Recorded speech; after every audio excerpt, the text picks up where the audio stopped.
I'm cognizant that we have a very short amount of time with Omtatah, and I think there's a lot that we want to get from him.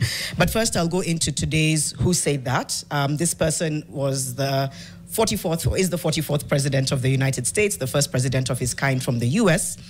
And he said, no person wants to live in a society where the rule of law gives way to the rule of brutality and bribery. Who said that? Barack. That's correct. Yeah. A quote that I think a lot of us can resonate with. Yeah. And he finished that by saying, that is not democracy, that is tyranny, even if occasionally you sprinkle an election in there. Yeah. And look where we are. Yeah, it is. Yeah. What do you think of those words? I think they're right. It's fairly right. I've always used the analogy of the prison when I look at and I try to understand what hit us. I'll see Kenya as one big prison where every 5 years we get an opportunity to choose the chief warden. And the campaign among the wardens with the chief warden can be vicious and bloody. Wow. Then, after the elections, and when you look at the manifestos that they have, none of them talk about breaking the prison. They talk about improving life within the prison. None of them talk about breaking the prison. And so that rivalry usually ends. Occasionally there's an attempted prison break.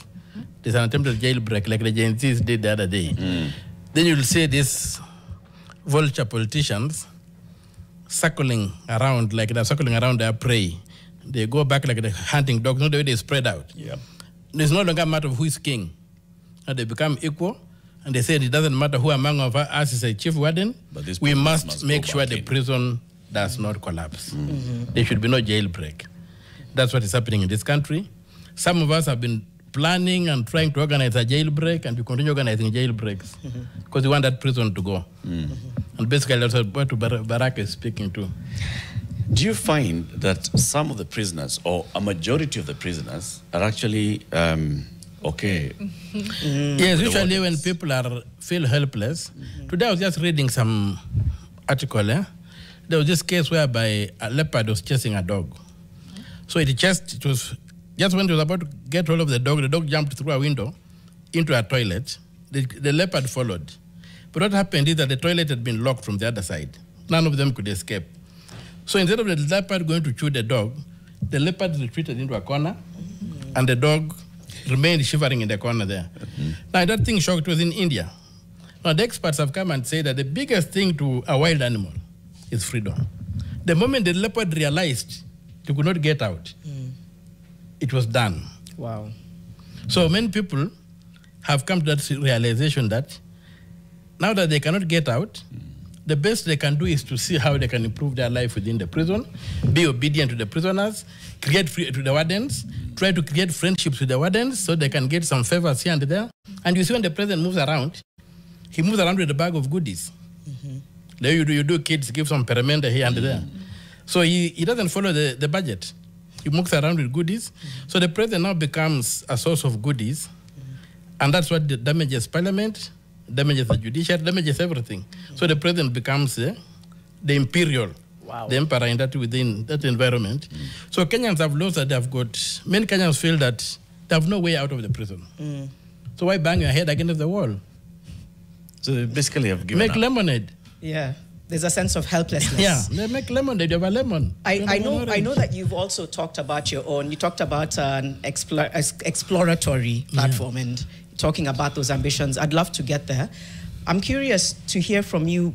What do you think our biggest corruption issue in Kenya is? Is it our odious debt? Would you say that everything else stems from the fact that we cannot pay our way out of this debt, out of how overtaxed we are? What, in your thoughts, is the biggest corruption issue is the disregard for the law. Disregard for the law is the source of all these things. And as they say, I've always said this, that in my place they say, a river does not flow higher than its source. So if your source is disregard for the law, even power in this country is acquired and retained outside the law, then it's a law of the jungle.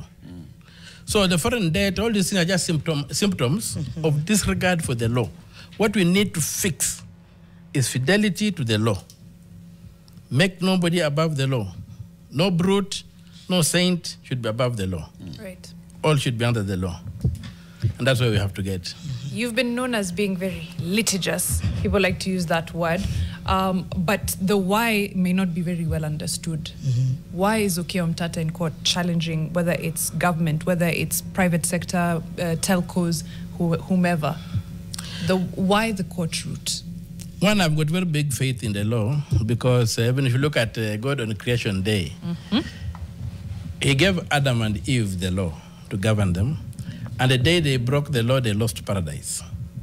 So the law is very key in terms of organizing. That's the manual for living on earth is the rule of law. Human beings have no capacity to govern themselves. They can only be governed by the law. They have to be put under a system that restricts them to the narrow and straight. So the judiciary for me is an area where you are able to remind people of that.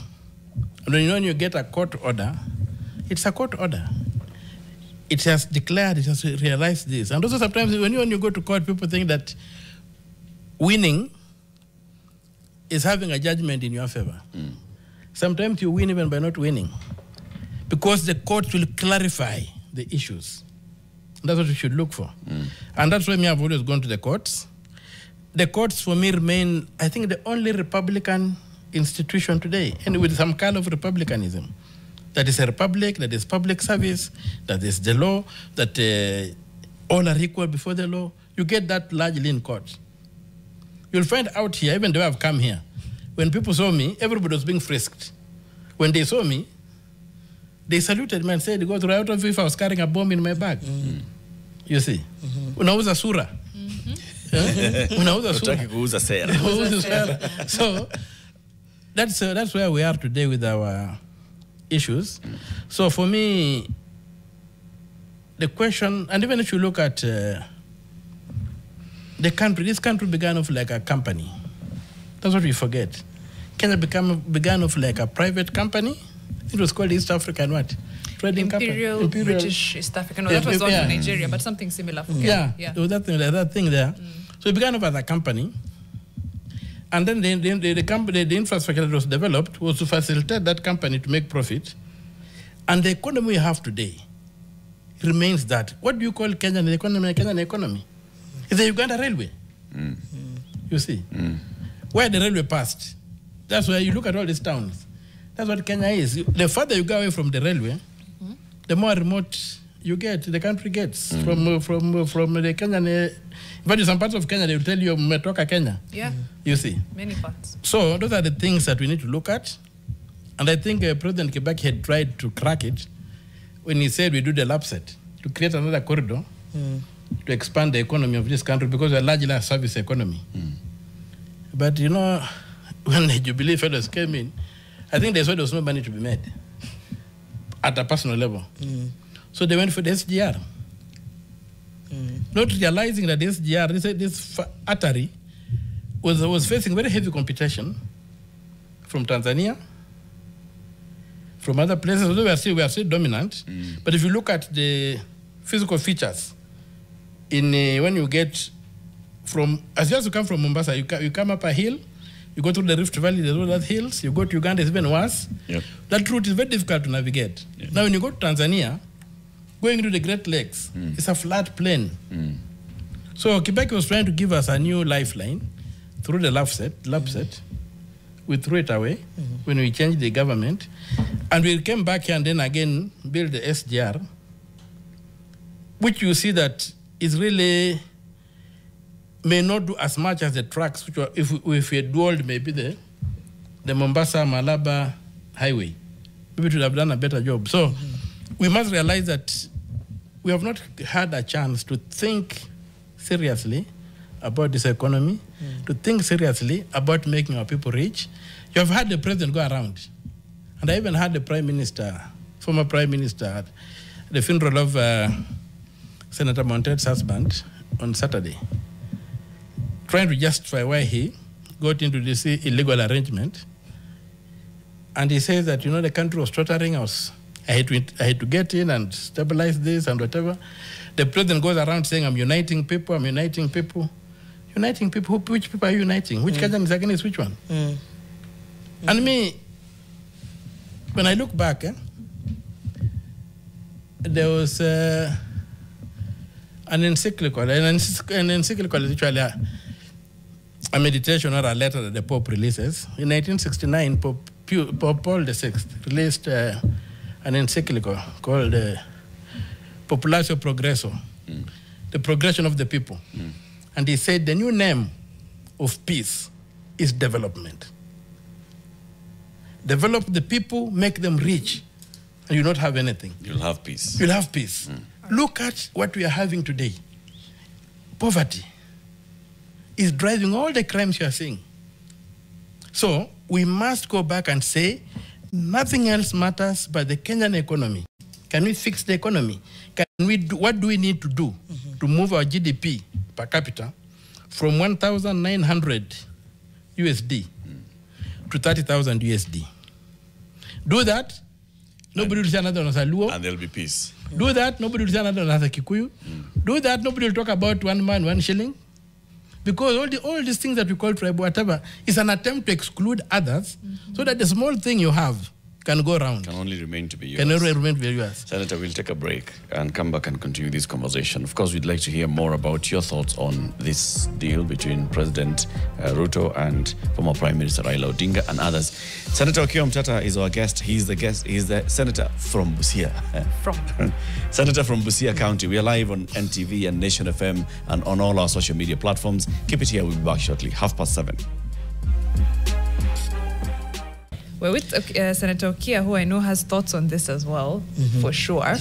Alternative forms of protest, Senator. Digging a tunnel out of the prison is not working. How else do we get out of this jail? Because do we just go for a full-on jailbreak? How do we do a collective jailbreak? Can we say it here? Hama, we need to sidebar. say some of it loudly, then the rest we can. Now, the jailbreak has got the strong doors. And for me, the hammer or the ram or the secret weapon to break those doors is chapter 7, elections or representation, and chapter 12, public finance. Now you see all the concern, you see like the passion in which that lady has spoken about the Bill of Rights. If a similar passion had been focused on elections, on chapter 7, and a similar passion had been focused on chapter 12, public finance, you would find that the prison would begin to go, because the weapon to bring down that prison is the constitution. Implement this constitution and the prison is done. That's the method. That's the only thing. That's the destination. If we implement this constitution, the prison is done. And you have seen the wardens. They've come up with NADCO. They want to blunt the constitution. Right. They have seen that it's existential to them. It's an existential threat to them. So they've come together, gone to NADCO. You saw our friends Kalonzo Musyoka, Eugene Wamalwa, Raila Odinga, William Ruto. They're all in that NADCO nonsense of trying to say that our constitution should sort of be messed up with. And then what they're trying to push in, the distortion is, one, entrench CDF so that MPs, because they're going to handle money, they cannot ask hard questions because they're going to mess. Entrench some funds for the senators. Of course, senators have been difficult because one thing that has been liberating is we don't have CDF. So there's been no handle on senators. So introduce a handle on senators. Give you some money. Give them some money so that when they mess, when you raise your voice, you say, okay, and can you kindly tell us how you handled the 10 million you were given the other day? You see. So down to create handles on these politicians. So those are things they're putting in. They're trying to introduce things like leader of official opposition so that power can reside outside the house. You know, right now, power is really outside the house with Raila and with the Ruto. And the simple reason is that Ruto has captured the Treasury. Nothing happens in this country without his permission. Right. That's why you see when he walks around, you found MPs who should be really, before you do that, you know, the design of our constitution is that the president should be a perpetual lobbyist. You want to appoint people, take their names to parliament, ask parliament to approve, lobby parliament to approve. You want to do a budget, propose your budget, take it to Parliament, let Parliament approve, and these are the representatives of the people. They say, okay, how about my place? I've got this problem. How do you accommodate it here? Then that marketplace, now they need the Parliament, people negotiate and come up with a budget that ensures equal development and whatever. The presidency just becomes a tool for implementing the budget that has been decided by the people. But we have turned that around because we failed to do one simple thing. We failed to separate the Treasury from the Ministry of Finance. Article 225 clause 1 clearly requires that we set up, Parliament shall establish a national treasury. Yeah. We have not done that. So when now the president appoints the Minister for Finance and appoints the PS and the Treasury is a department within the Ministry of Finance, then the president has got to direct the control of the purse. The control of the purse is no longer in Parliament. So there's no power in Parliament. Because the president is the commander-in-chief of the commander-in-chief, but he should not have the purse. That's how power is balanced. But when the president has got both the cake and the knife, then you have to beg. He decides who eats it. Yeah. Senator, am I hearing you saying no to the MOU that was signed 2 weeks ago? That is nonsense. Go and read Article 3, Clause 2. It says, any attempt to establish a government contrary to what is prescribed in the Constitution is unlawful. Tell me where in the Constitution you can get a broad-based government. It's unconstitutional. Is this establishing a government? Of course, there's MOU. No, they have established a government called broad-based government. They have shared power. They have overturned committees in Parliament. So it's a memorandum of understanding, legally binding. It may not be. Is this de facto?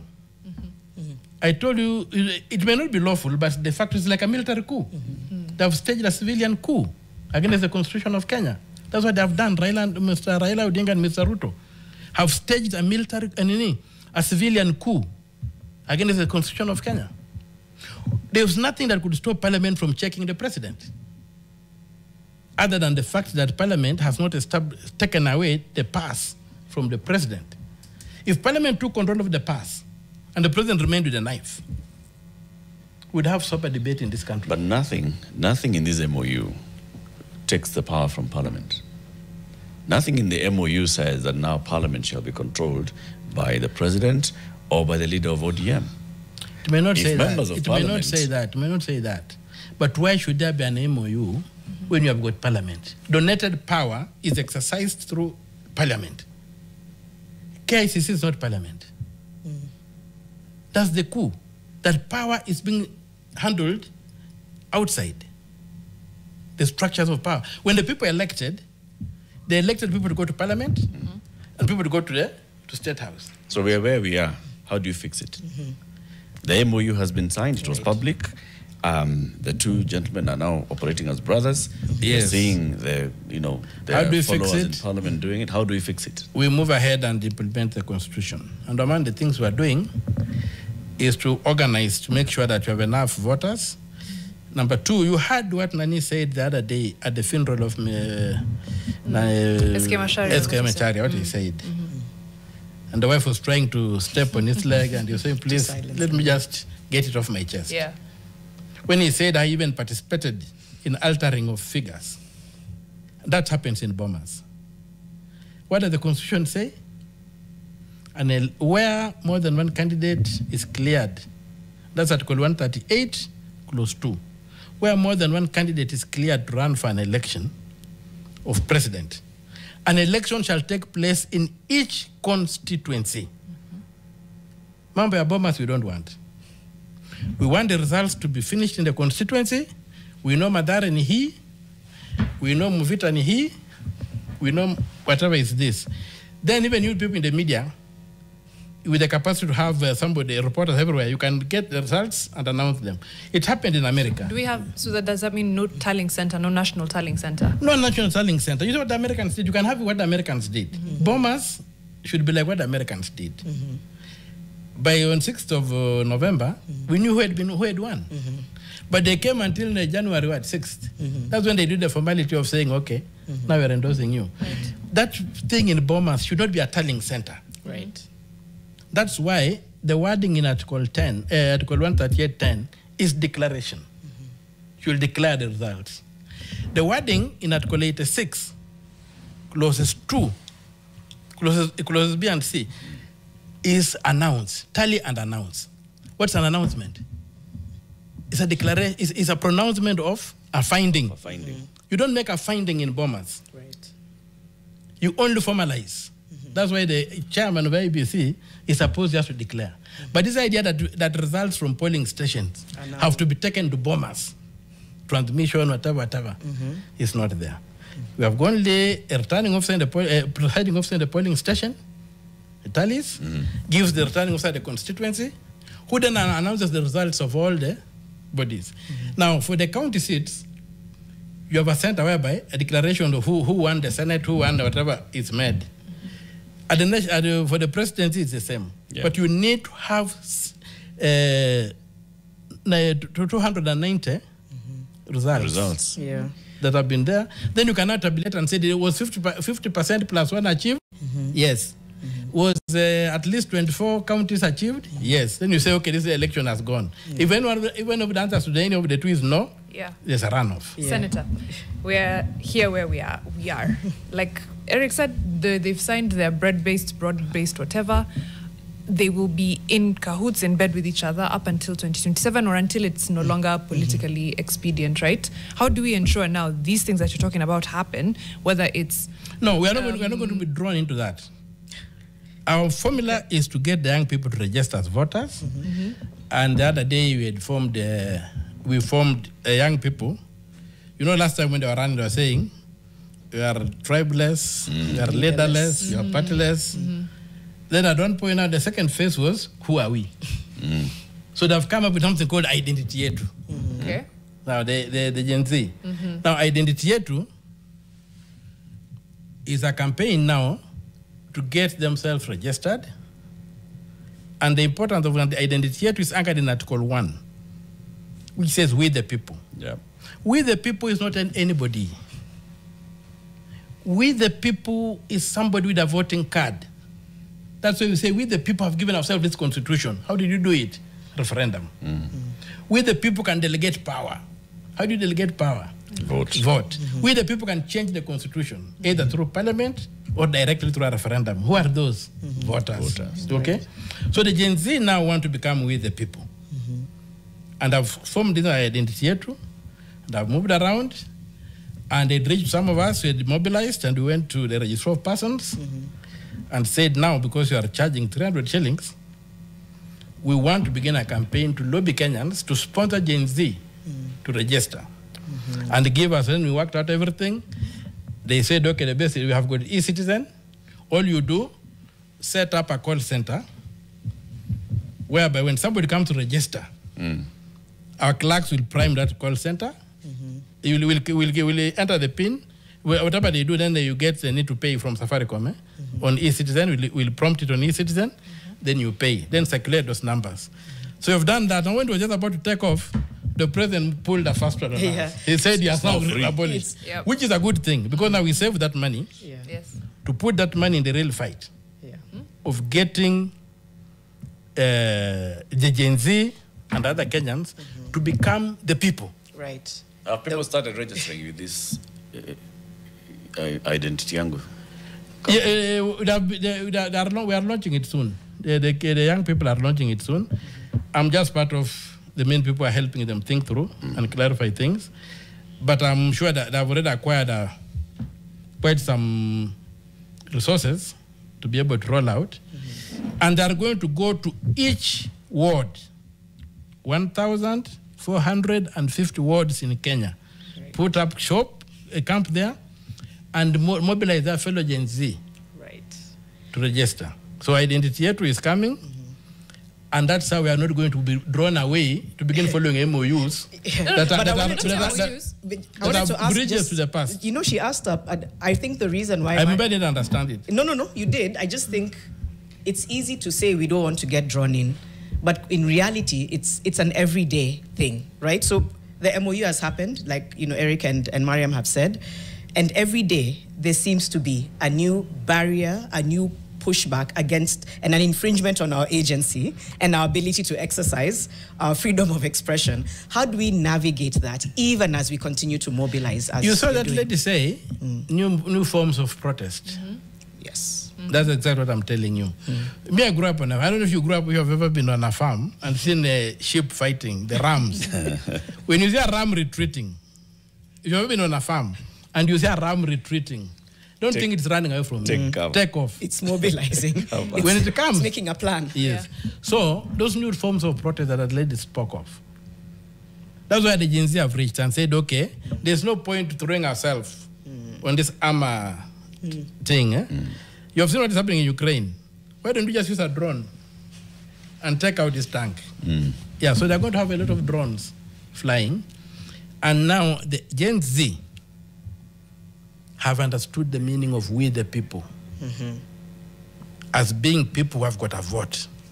If you don't have a vote, you don't belong, you are not part of the we the people. And so the agenda is get people to get IDs, get people to register as voters, and on registration of voters, there's a big thing that's happening in this country, suppression of the vote.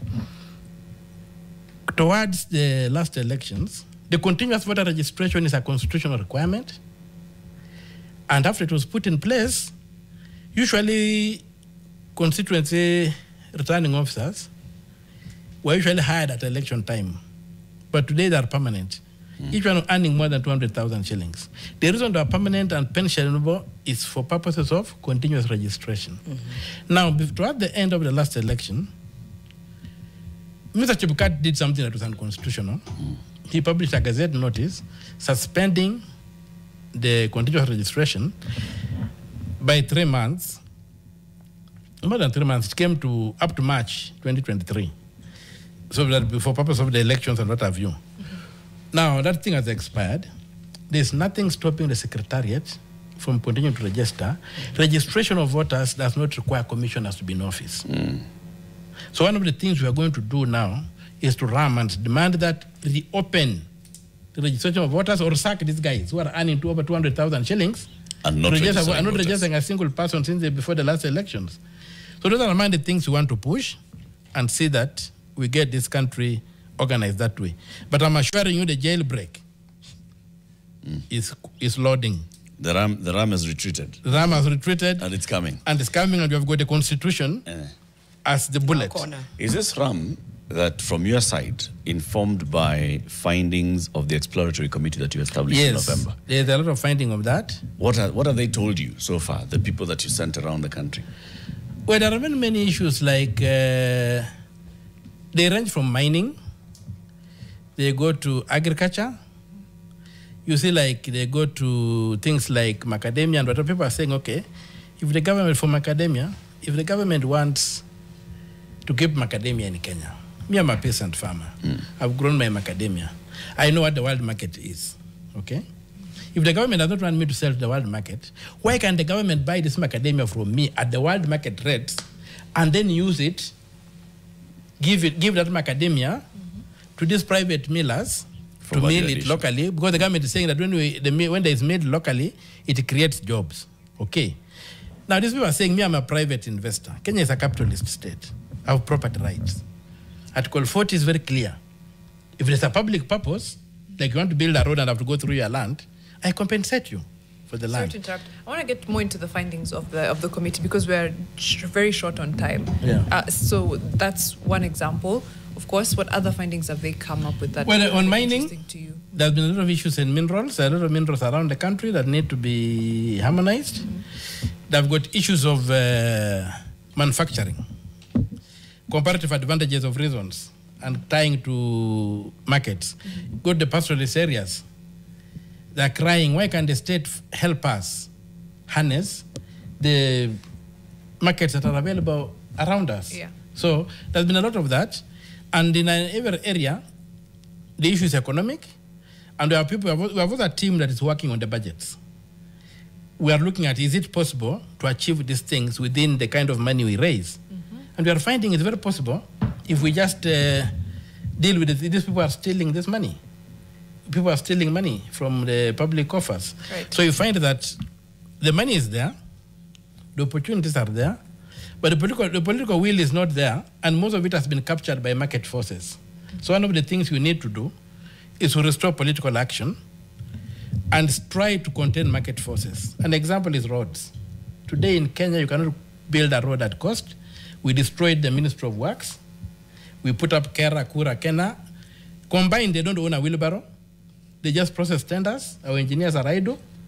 They just process tenders. And to produce a road in Kenya today, you're producing a road at about 3 times the cost of a road if the government itself, through the ministry, was rolling out its tractors, hiring public servants, and doing these roads as they used to do.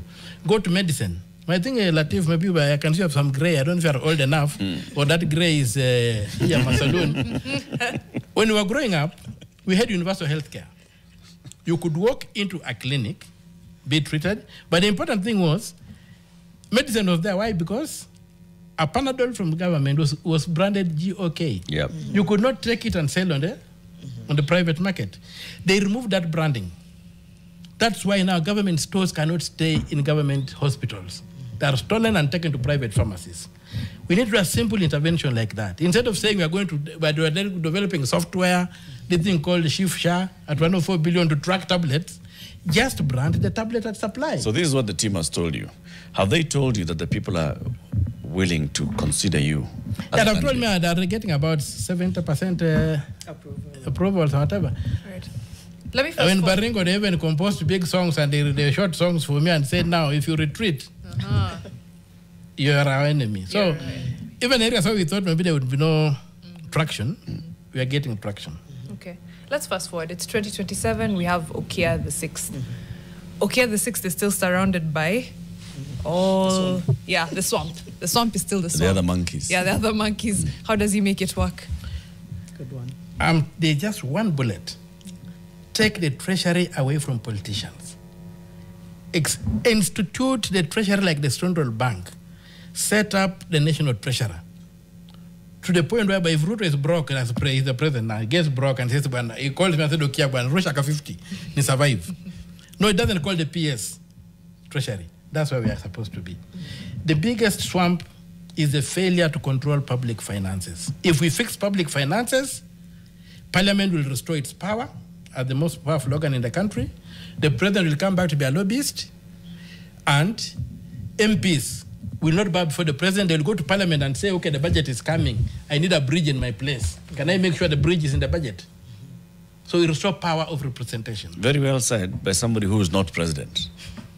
It changes until you become president, and that has not happened. Things I said when I did not become a senator, people are saying when you become a senator, you're going to change. You're still Did I saying change? them. Have I changed? No. This is conviction. It's not about cash. It's conviction. I don't believe I'm permanent on earth. I have to die. What can only be permanent about me is what I do. So in pursuit of immortality, I will do the right thing so that I can be immortal. Gosh, for somebody who I think is a wide ocean in terms of how much we need to spend time with you, I know we're almost out of time. I wonder whether, we've talked about the church. We've seen the different ways in which some churches take donations, others don't. There's a sense that there's no unity as it should be, and sometimes that's scary going into an election. People are still quite divided. What's the one thing you'd want to say to Kenyans to just get everyone on the same page? We're not on the same page. About making the right choices, making the right decisions, voting the right way. What message do Kenyans need to hear to stop being so polarized and divided in how they... In a sentence, a quotable quote. I think Kenyans need to be given a clear path to their aspirations. And whoever will define a clear path to their aspirations will never be held back by things like tribalism and what have you. And an example is NAT. You have seen the teachers. When NAT, before people interfered with NAT. NAT was a national movement of teachers that was never captured by these distortions of tribe and what have you and what have you. Right. So whoever can give Kenyans a clear path to wealth, that you can become rich in this country, will get it. And that's what I'm trying to do. And I want to rationalize that and show it from their budgets. Forget about excessive taxation and go into areas where there is production by the state. Right. cutting down, like even our proposal, we don't want 24 ministries, we are going to have only 15. Those kind of policies. We want to cut down small government, focus on what matters, and create wealth. Make Kenyans rich. And we want our target from $1,900 some $240,000 per shillings per year, per person, to about 3 million or $30,000 per person per year. And it can be done.